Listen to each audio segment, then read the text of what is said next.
Dream, good morning, Lord. Every day we start with worries. We don't want to do blood, so wake up in the dawning. Me and my brother, they suffer. Infrastructure that had decayed completely.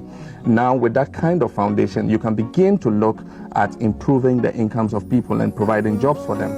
That is an objective condition, and we don't say poverty is going to be permanent in this country, but we're saying that in the short term, you cannot wave a magic wand and change everybody's circumstances. Now, what they have done is to let all the dog chain sellers on the streets, the shoe shine boys, and everybody think that within the next 1 year, they're going to create 750,000 jobs, and all those boys are going to get jobs. And that's what I'm saying, that making promises is easy, but you need to be a realist to make the kinds of assurances to the people that you can achieve.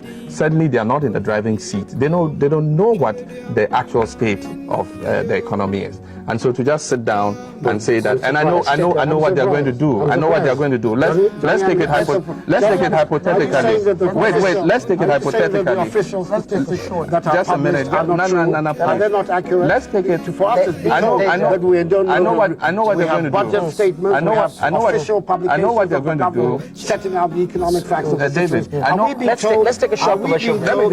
Let's take a short commercial break and then we'll come back to it.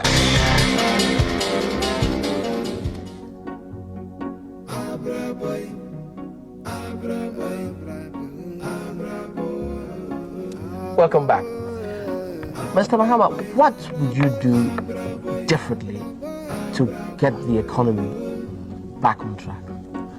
Well, before I begin to talk about that, I was just going to chip in, what I think Nana and Co will do if. No, I'd like you to tell me what you would do. If they want. That's an important matter. If they want.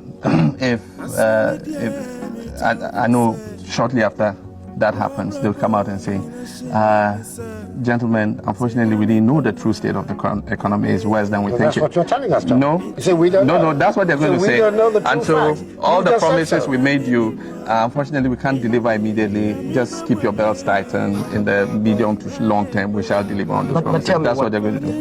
But yeah, a lot of programs are in place already and are beginning to yield results. We put in the Gateway program. We have the Free Zones program.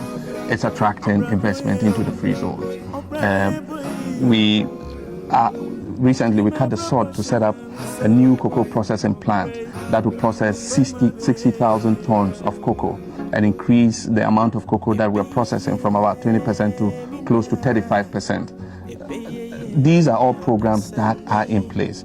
We intend to tackle agriculture in a new way that is speeding up irrigation projects all over the country. Right now we have irrigation dams that we're setting up in most of the agricultural areas of this country. We have a program to set up 30 more irrigation dams.